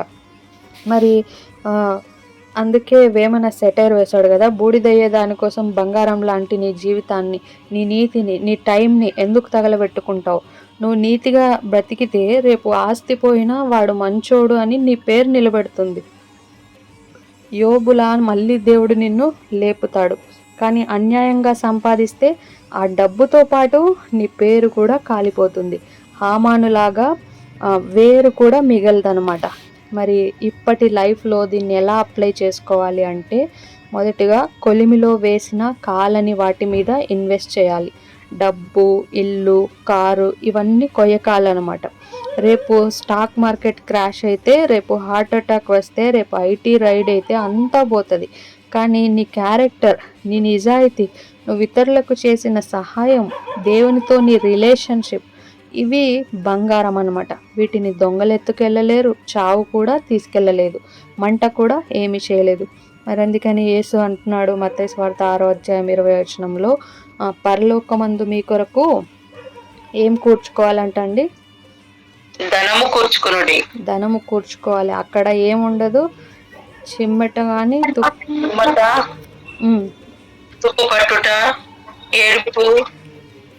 కదా, అక్కడ చిమ్మట కానీ తుప్పు కానీ దాన్ని తినివేయదంట. మరి అందుకే కొలిమిలో వేసిన కాలని వాటి మీద ఇన్వెస్ట్ చేయాలన్నమాట. మరి రెండవది, రెక్కల క్రింద స్వస్థత. ఆరోగ్యం అంటే ఏంటి? నీతి సూర్యుని రెక్కల క్రింద స్వస్థత అన్నాడు. కోడి పిల్లల్ని గద్ద తన్నుకుపోకుండా ఎలా రెక్కల కింద దాచుకుంటుందో, అలాగే దేవుడు నీతిమంతుడిని కూడా తీర్పు నుండి తన రెక్కల క్రింద దాస్తాడనమాట. యోబు ఆస్తి పోయినా, ఫ్యామిలీ పోయినా దేవుడు వాడిని వదలలేదనమాట. దేవుడు యోబును వదలలేదు, చివరికి డబల్ ఇచ్చాడు. ఎందుకంటే యోబు దేవుని రెక్కల కింద సురక్షితంగా ఉన్నాడు. లాజరు కూడా ఈ లోకంలో కుక్కలు నాకినా పరలోకంలో అబ్రహాము రొమ్మున పడుకున్నాడు. అది స్వస్థత. మరి ఈరోజు చీకటిగా ఉన్న సూర్యోదయం ఖాయమన్నమాట. నువ్వు నీతిగా బ్రతుకుతూ కష్టపడుతున్నావు, కానీ పక్కన లంచగొండి మోసగాడు BMW కారులో తిరుగుతూ ఉన్నాడు. దేవుడు ఉన్నాడా అసలు? మనం ఇంత నీతిగా బతుకుతున్నా కూడా ఆ మోసం చేసి ఏమి కష్టపడకుండా వాడే అంత సుఖంగా తిరుగుతూ ఉన్నాడే అని అసలు దేవుడు నిజంగా ఉన్నాడా అనే డౌట్ వస్తుంది కదా మనకు చాలాసార్లు. కీర్తనలు 37 అధ్యాయం 1-2 వచనాలు చెప్తుంది. అందుకే దుర్మార్గులను చూసి మత్సరపడకుము, వారు గడ్డి వలె త్వరగా ఎండిపోతారు. రాత్రి ఎంత చీకటి ఉన్నా తెల్లారక తప్పదు కదా. నీతిమంతుడికి తీర్పు దినం అనేది నైట్ షిఫ్ట్ అయిపోయి మార్నింగ్ షిఫ్ట్ మొదలైనట్టు అండి. ఇక కష్టం ఉండదు, కన్నీళ్ళు ఉండవు, అవమానం ఉండదు. ప్రకటన 21:4 అదే నీతి సూర్యుని ఉదయం. మరి ఈ వేమన కానీ మలాకి కానీ యేసు ప్రభువు కానీ ముగ్గురు చెప్పింది ఒకటే అండి. కొయ్యకాలు లాంటి దాన్ని వెంట పడి బంగారం లాంటి నీ లైఫ్ని తగలబెట్టుకోకు. డబ్బు సంపాదించడం తప్పు కాదు, కానీ అదే నీ దేవుడు అయిపోకూడదు. మరి 1 తిమోతి 6:10 ఉంటుంది కదా, ధనాపేక్ష సమస్త కీడులకు మూలమంట. మరి నీతిగా బ్రతకాలి, నిజాయితీగా సంపాదించాలి, తోటివాడికి సహాయం చేయాలి. రేపు కొలిమి వచ్చినప్పుడు అది మనల్ని కాల్చలేదు, కడిగి ఇంకా వెలిగిస్తుంది. అప్పుడు మనకు అర్థమవుతుంది నీతి సూర్యుడు ఉదయించాడని. ఒక్క ముక్కలో చెప్పాలంటే 30 ఏళ్ల ధనము దొంగలు ఎత్తుకుపోతారు, శరీరము కట్టెతో కాలిపోయి బూడిదవుతుంది. అలాగే తీర్పు దినాన దుష్టుల గొప్పతనం కొలిమిలో కొయ్యకాలు వలె కాలిపోతుందంట. కానీ అది కొలిమి నీతిమంతుడికి మాత్రం అదే కొలిమి నీతిమంతుడికి సూర్యోదయం. కాబట్టి వేమన లాగే మలాకి కూడా చెప్తున్నాడు, శాశ్వతం కాని దానికోసం శాశ్వతమైన విలువలు పోగొట్టుకోకు అని. మరి ఫస్ట్ పాయింట్లో సెకండ్ సబ్ హెడ్డింగ్ చూసుకుందాం. విడుదల దినం. తీర్పు దినము దుష్టులకు అగ్ని లాంటిది. మరి విడుదల దినం కూడా ఉంది, అది భయభక్తులు గలవారికి అనమాట. ఈ విడుదల దినము భయభక్తులు గలవారికి. నా నామమున భయపడు వారికి, నా నామమందు భయభక్తులు గలవారకు మీకు డాష్ ఉదయించును, నీతి సూర్యుడు. నీతి సూర్యుడు ఉదయించును కదా. మరి ఆయన రెక్కల క్రింద స్వస్థత. ఇదే అధ్యాయంలో 1వ వచనంలో దుష్టులకు అగ్ని లాంటి దినం తీర్పు దినం అని చెప్తే, 2వ వచనంలో ఇమ్మీడియట్గా భయభక్తులు గల వారికి విడుదల దినం అని చెప్తుంది. ఒకటే దినము 2 గ్రూపులకి 2 రకాల అనుభవాలు అనమాట. భయభక్తులు అంటే ఏంటి? భయం అంటే దేవుణ్ణి చూసి వణకడం కాదు. ఇది యెహోవా యందు భయభక్తులు అంటే దేవుని మాటకు విలువ ఇచ్చేవారు, ఆయన ఏం చెప్తే అది చేసేవారు. నోవహులాగా, అబ్రహాం లాగా. ఇంకా పాపాన్ని అసహ్యించుకునేవారు. యోసేపు దేవుని దృష్టికి పాపం ఎలా చేయదును అన్నాడు కదా, అలా అసహ్యించుకునేవారు భయభక్తులు కలిగి ఉన్నవారు. మరి దేవుని నామానికి గౌరవం ఇచ్చేవారు. దావీదు సౌలును చంపకుండా యెహోవా అభిషిక్తుడు అని గౌరవించాడు. అలా దేవుని నామానికి గౌరవం ఇచ్చేవారు భయభక్తులు కలిగి ఉన్నవారు అనమాట. మరి మలాకి కాలంలో చాలామంది దేవుని సేవిస్తున్నామని చెప్పారు, కానీ దశంభాగాలు ఎగ్గొట్టారు కదా. బలహీనమైన బలులు అర్పించారు, కుంటిది గుడ్డిది అలాంటివి. మాటల్లో భక్తి, క్రియల్లో లోపం. కానీ నిజమైన భయభక్తులు గలవారు ఎవరంటే హృదయంతో దేవుణ్ణి ఘనపరిచేవారు. మరి విడుదల ఎలా ఉంటుంది? విడుదల దినం భయభక్తులు గలవారికి ఉంటుందని చెప్పుకున్నాం కదా.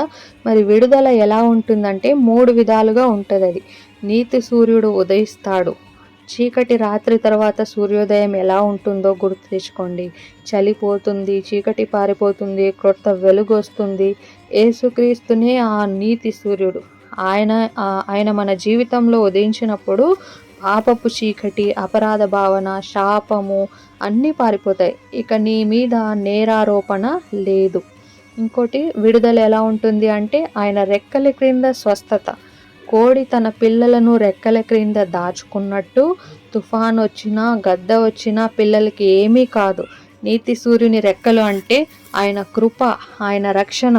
నీ శరీరానికి స్వస్థత, నీ మనసుకు స్వస్థత, నీ సంబంధాలకు స్వస్థత అన్నీ ఆయన రెక్కల క్రిందే దొరుకుతాయన్నమాట. మరి 3వది విడుదల ఎలా ఉంటుందంటే గంతులు వేసే స్వేచ్ఛ. కొట్టంలో నుంచి వచ్చే దూడల వలె ఎలా ఉంటుందంట, క్రొవ్విన దూడలు గంతులు వేయునట్లు గంతులు వేయుదురంట. ఇన్నాళ్ళు బరువుతో, భయంతో, బంధకాలతో బ్రతికిన నువ్వు ఇప్పుడు చిన్న పిల్లవాడిలా గంతులు వేస్తావు. ఎందుకంటే ఇక శిక్ష లేదు, తీర్పు లేదు. నీకు విరోధంగా ఉన్న పత్రం చింపివేయబడింది. కొలస్సీ 2:14 చూస్తాం.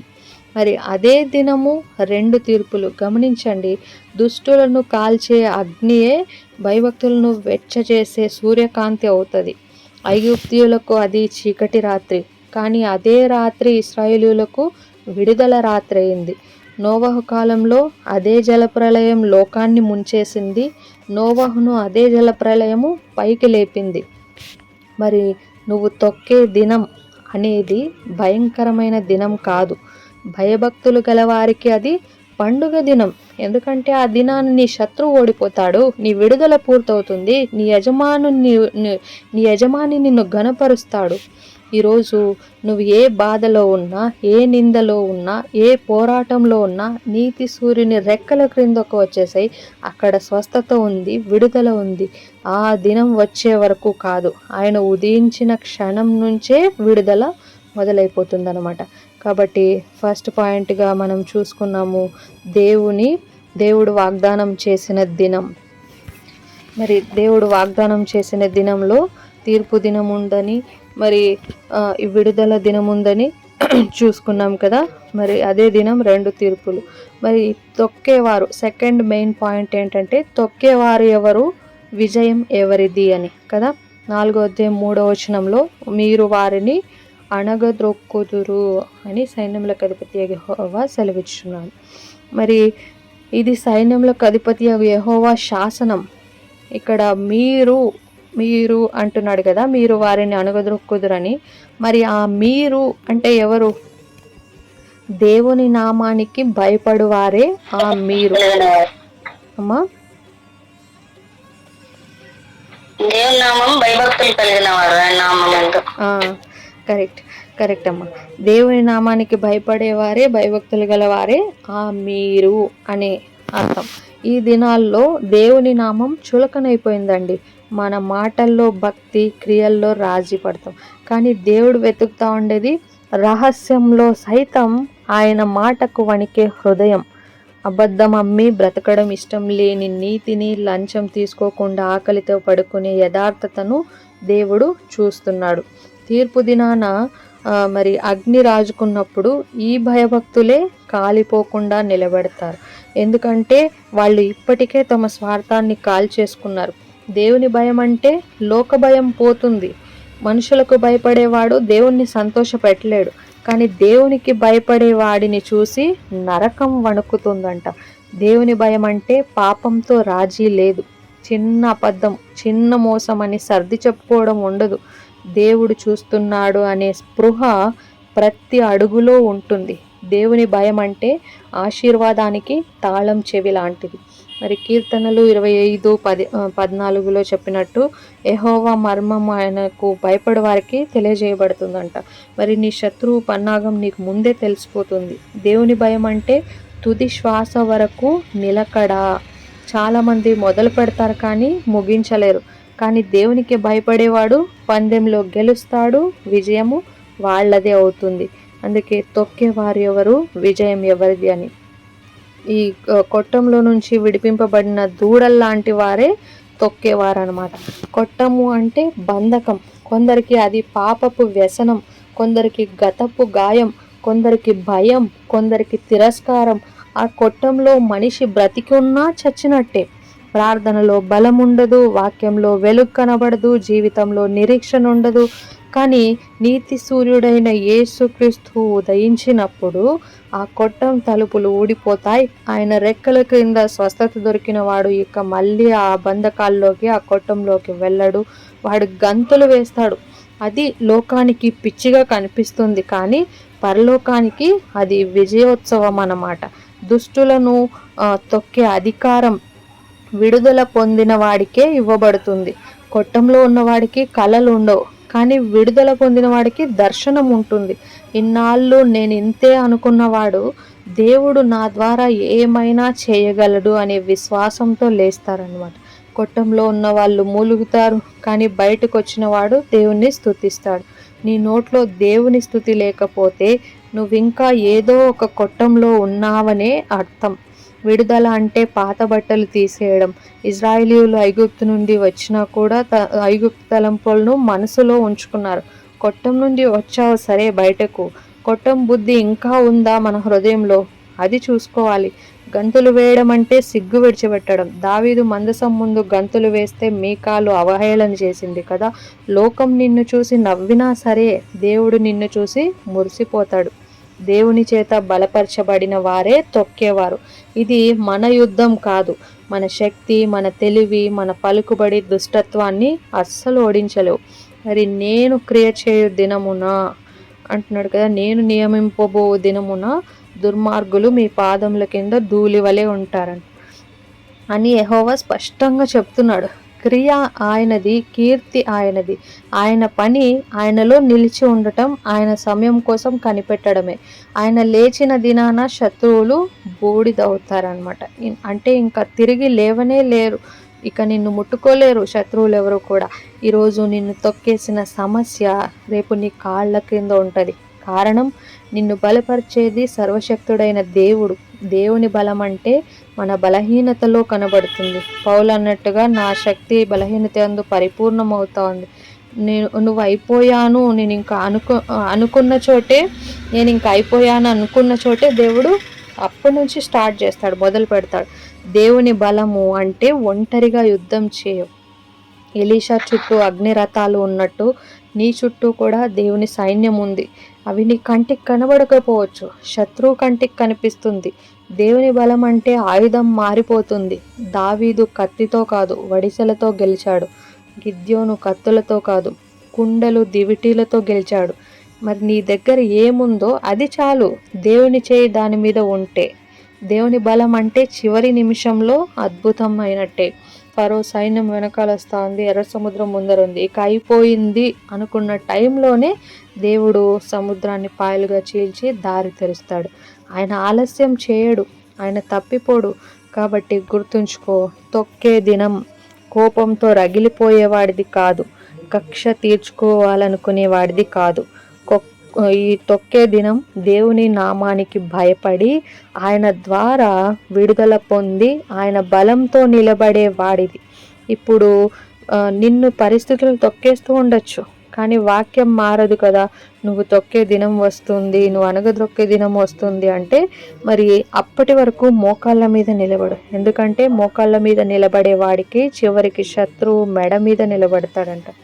మరి దేవుని నామానికి భయపడువారు. ఇందులో ఫస్ట్ సబ్ హెడ్డింగ్ ఏంటంటే దేవుని నామమునకు భయపడువారు. దేవుని నామమునకు భయపడడం అంటే దేవుణ్ణి చూసి వణికిపోవడం కాదు, ఆయన పవిత్రతను, ఆయన న్యాయాన్ని, ఆయన మాటను గౌరవించడం. ఈ దినాల్లో దేవుని నామం చులకనైపోయింది. చర్చ్కి వస్తారు, పాటలు పాడతారు, కానుకలు ఇస్తారు, కానీ సోమవారం నుంచి శనివారం వరకు లోకంతో రాజీపడి బ్రతుకుతారు. మాటల్లో భక్తి, క్రియల్లో రాజీ. కానీ దేవుడు వెతుకుతున్నది రహస్యంలో సైతం ఆయన మాటకు వణికే హృదయం. అబద్ధాన్ని అమ్మి బ్రతకడం ఇష్టం లేని వాళ్ళు పాపం చేయకుండా దూరంగా పారిపోయే అవకాశం ఉండి కూడా పాపం చేయకుండా దూరంగా పారిపోయే పరిశుద్ధతను దేవుడు చూస్తున్నాడనమాట.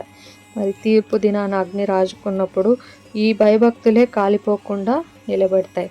మరి ఇంకా చూసినట్లయితే ఈ యోసేపుని చూడండి ఉదాహరణగా. పోతీఫర్ భార్య పాపానికి పిలిచినప్పుడు అక్కడ ఎవరూ లేరు, తలుపులు మూసున్నాయి, దొరికిపోయే అవకాశమే లేదు. కానీ యోసేపు అన్నాడు, దేవుని దృష్టికి నేను ఎలా ఈ ఘోరమైన పాపం చేస్తాను? మనుషులకు భయపడలేదు, కానీ దేవునికి భయపడ్డాడు. దాని ఫలితంగా ఏమైంది?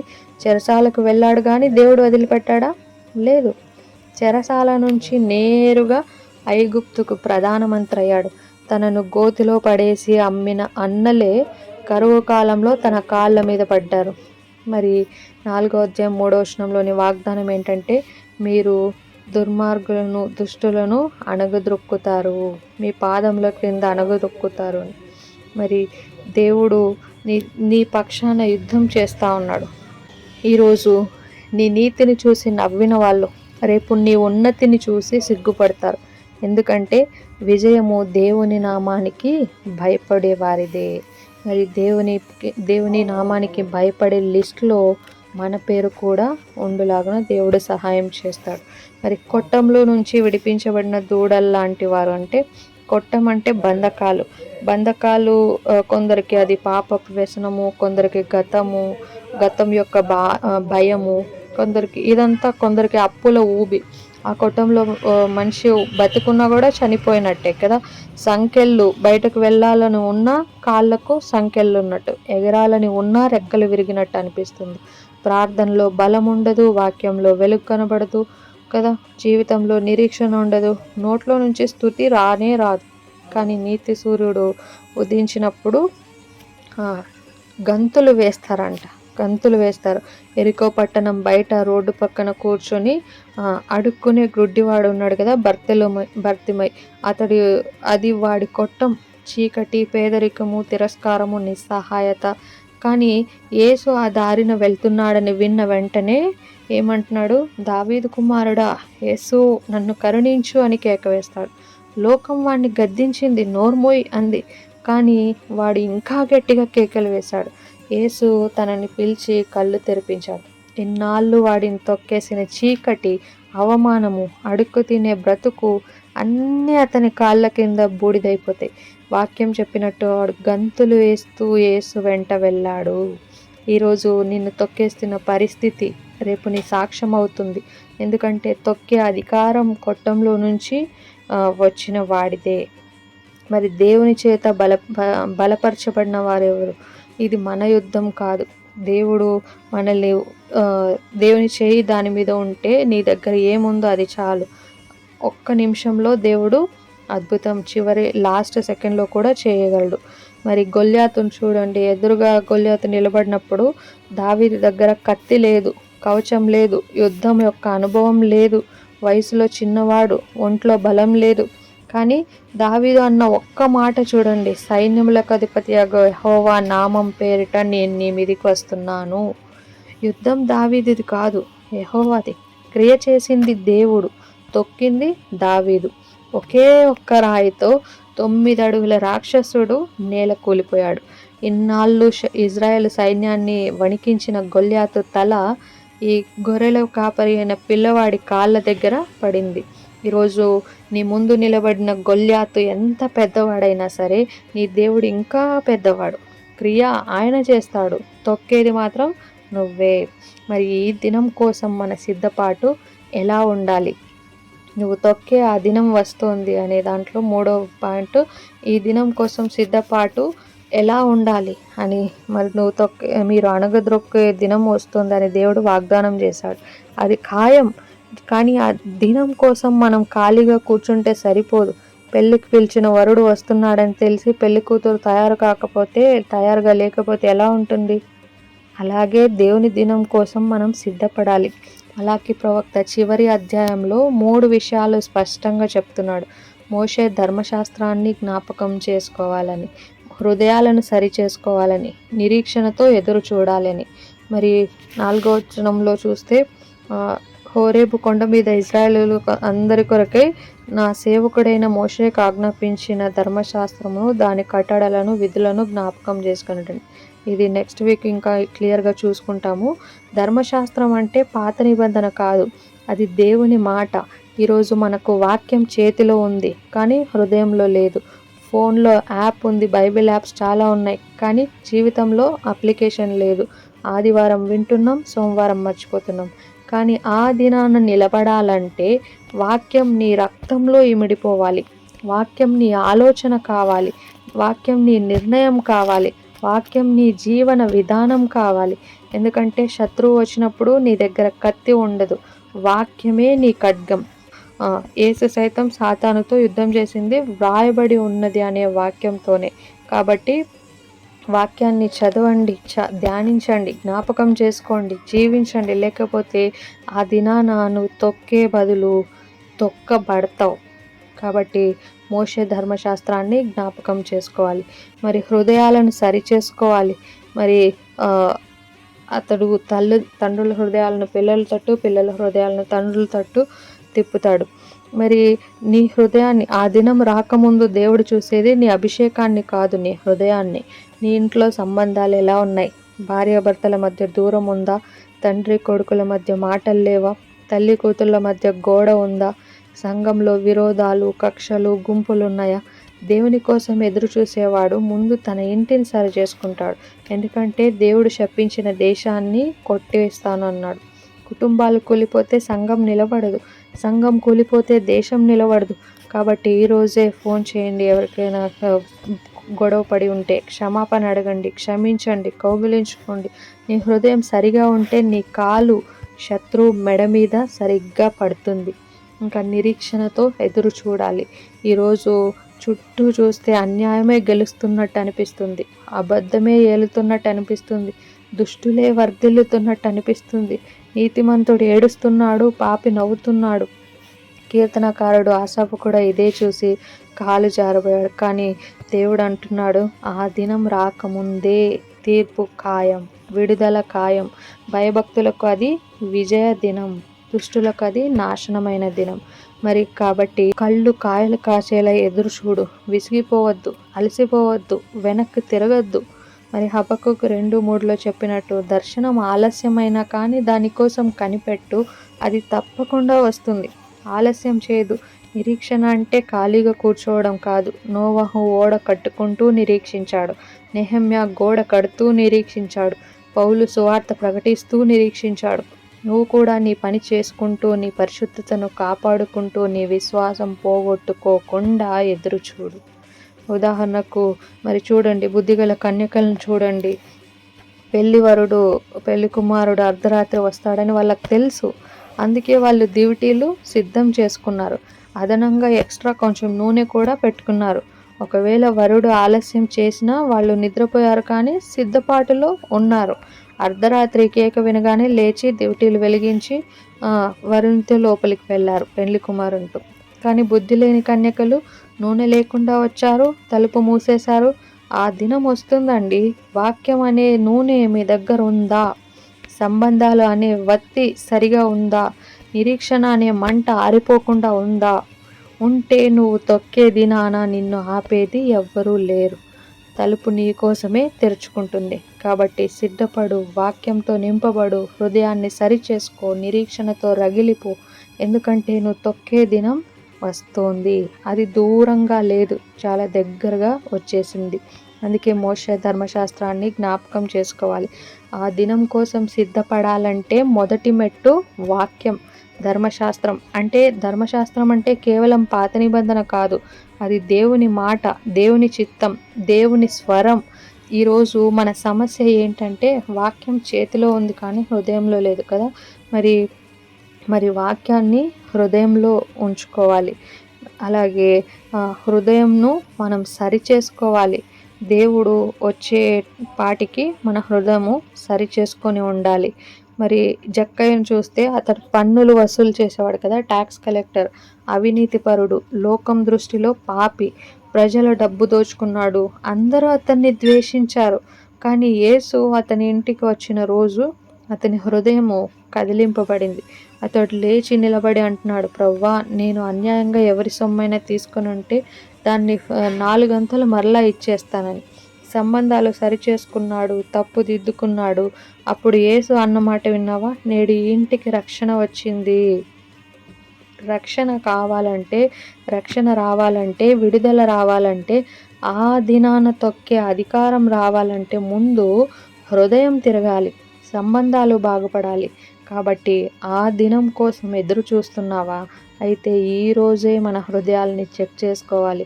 ఎవరితో విరోధం ఉందో వాళ్లతో రాజీపడు. ఎందుకంటే పగతో ఉన్నవాడు శత్రువులను తొక్కలేడు, మొదట వాడే తొక్కబడతాడు. క్షమాపణ ఉన్న చోటే విజయం ఉంటుంది. ఈరోజు నీతిగా చుట్టూ చూస్తే నీతి ఓడిపోతున్నట్టు అనిపిస్తుంది. కానీ విశ్వాసంతో ఎదురు చూడు, విసిగిపోవద్దు, అలసిపోవద్దు. మరి యోబును గుర్తు తెచ్చుకోండి. అప్పుడు యోబుకు ఆస్తి పోయింది, పిల్లలు చనిపోయారు, ఒంటి నిండా కురుపులు, భార్య దేవుణ్ణి దూషించు చావు అంటుంది. మరి స్నేహితులేమో నువ్వు పాపం చేసావని నిందిస్తారు. చుట్టూ చీకటి, పైన దేవుడు మౌనం. కానీ యోబు అన్న ఒక్క మాట చూడండి, నా విమోచకుడు సజీవుడు, ఆయన అంత్యకాలంలో భూమి మీద నిలుస్తాడు అని నేను ఎరుగుదును.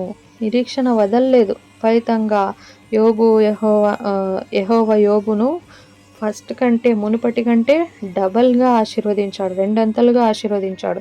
తొక్కేసిన కష్టము, రోగము, నింద, నష్టం అన్ని యోబు కాళ్ళ కింద బూడిదైపోయాయి.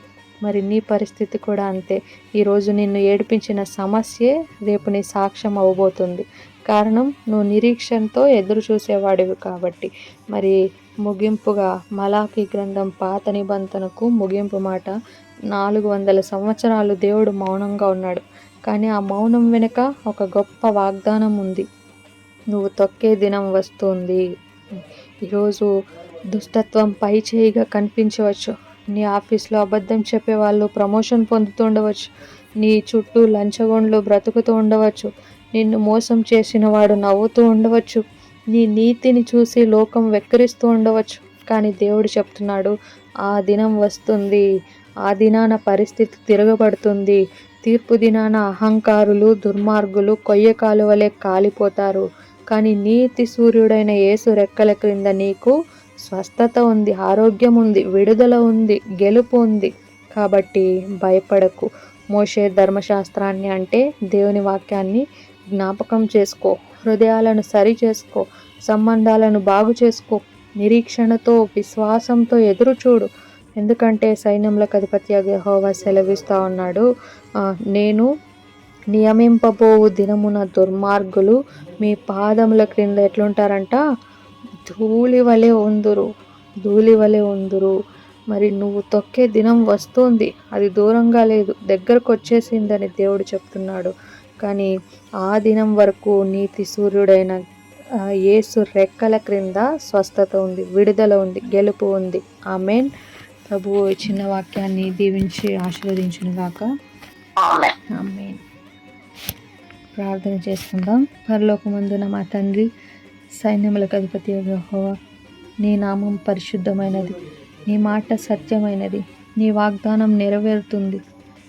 ప్రభువా, ఈ దినము నీ వాక్యం మా హృదయంలో ఖడ్గంలా దిగింది. మీరు దుష్టులను అణగద్రొక్కుదురు అనే మాట మా ఎముకల్లో జ్వాలల్లాగా రగులుతుంది దేవా. తండ్రి, ఈ క్షణం మేము ఒప్పుకుంటున్నాం. అవును, మేము ఇన్నాళ్ళు పరిస్థితుల చేత తొక్కబడ్డాం, మనుషుల చేత చిన్న చూపు చూడబడ్డాం, పాపం చేత, రోగము చేత, అప్పుల చేత, అవమానం చేత కన్నీళ్లు కార్చాం దేవా. కానీ ఇక చాలు. నీ మాట విన్న తర్వాత మేము అదే బంధకంలో ఉండం. మేము ప్రకటిస్తున్నాము, మేము తొక్కే దినం వస్తోంది, అది దూరంగా లేదు, దగ్గరకు వచ్చేసింది. యేసయ్యా, నీ నామానికి భయపడే హృదయం మాకు దయచేయం. ఇక నుండి రహస్యంలో కూడా నీకు భయపడతాం. పాపంతో రాజీ అనే మాట మా నిఘంటువులో ఉండదు దేవా. తండ్రి, ఈ క్షణమే మేము ఆజ్ఞాపిస్తున్నాం. కొట్టంలో మగ్గుతున్న ప్రతి బిడ్డ విడుదల పొందునుగాక. వ్యసనాల సంకెళ్ళు తెగిపోవునుగాక. గతపు గాయాలు మానిపోవునుగాక. భయం అనే దయ్యం పారిపోవునుగాక. నీతి సూర్యుడా, నీ రెక్కల క్రింద స్వస్థత ఉందని నమ్ముతున్నాం. మేము ఇక మూలుగుతూ కూర్చోం, గంతులు వేస్తూ నిన్ను స్తుతిస్తాం. ప్రభువా, మేము ఒప్పుకుంటున్నాం, ఇది మా యుద్ధం కాదు, నీ యుద్ధం అని. మా శక్తి సున్నా, కానీ నీ శక్తి సర్వం. నీవు క్రియ చేసే దినమున మా శత్రువులు మా పాదాల కింద బూడిదవుతారు. ఇది మా ఇమాజినేషన్ కాదు, నీ యొక్క ధర్మశాస్త్రం, నీ యొక్క వాక్యం. మేము దాన్ని నమ్ముతున్నాం, దాన్ని ప్రకటిస్తున్నాం. మా ముందు నిలిచిన గొల్యాతులు ఎంత పెద్దవారైనా సరే, మా దేవుడు ఇంకా పెద్దవాడని సాతాను చెవుల్లో దద్దరిల్లేలా అరుస్తున్నాం. తండ్రి, మేము సిద్ధపడతాం. నీ వాక్యం అనే ఖడ్గం లేకుండా యుద్ధానికి వెళ్ళం దేవా. మేము వాక్యం చదివేవారు మాత్రమే కాదు, వాక్యం జీవించే సైనికులం అవుతాం. మా హృదయాలను నీ సన్నిధిలో పరిశీలించుము. విరిగిన సంబంధాలను ఈరోజే అతికించుకుంటాం. భార్యాభర్తల మధ్య అగ్ని పెడతాం. తండ్రి పిల్లల మధ్య వారధి కడతాం. పగ, ద్వేషము, కక్ష అనే విషాన్ని మా హృదయాల్లో నుండి కక్కివేస్తాం. ఎందుకంటే పరిశుద్ధ హృదయం లేనివాడు శత్రువును తొక్కలేడు కాబట్టి. యేసయ్యా, మేము నిరీక్షణను వదలము, ఆలస్యమైన విసిగిపోము. నోవహులాగా ఓడ కడతాం, నెహెమ్యాలాగా గోడ కడతాం, పౌలులాగా స్వార్థ ప్రకటిస్తాం. నీ సమయం కోసం కనిపెడతాం దేవా, ఎందుకంటే నీ క్యాలెండర్కు టైం తప్పదని మాకు తెలుసు. తండ్రి, ఈ వారం మమ్మను నీ రెక్కల నీడలో దాచుము. మేము వెళ్ళే ప్రతి చోట నీ వెలుగును మోసుకెళ్తాం. మా ద్వారా నీ నామానికే మహిమ. అంత్య దినాన మేము సిగ్గుతో తల వంచుకోము, తల ఎత్తుకొని నీ ఎదుట నిలబడతాం. తొక్కే దినం వరకు మోకాళ్ళ మీద నిలబడతామని మేము ప్రకటిస్తున్నాం. ఎందుకంటే మోకాళ్ళ మీద నిలబడేవాడే చివరికి శత్రువు మీద మెడ మీద నిలబడతాడని మాకు తెలుసు. కాబట్టి మేము నీ యొక్క దినము కొరకు సిద్ధపడి ఉండులాగున మాకు సహాయం చేయము. ఈ ప్రార్థనను అంగీకరించిన వారు ఆమేన్ అని చెప్పండి. మా ప్రియ రక్షకుడైన యేసుక్రీస్తు అధికార నామంలో అడిగి పొందుకుంటున్నాం తండ్రి. ఆమేన్. ఆమేన్. ఆమేన్. ఆమేన్. వందనాలమ్మా లిడియా గారు. వందనాలమ్మా. అందరికీ వందనాలు. వందనాలమ్మా. Praise lord.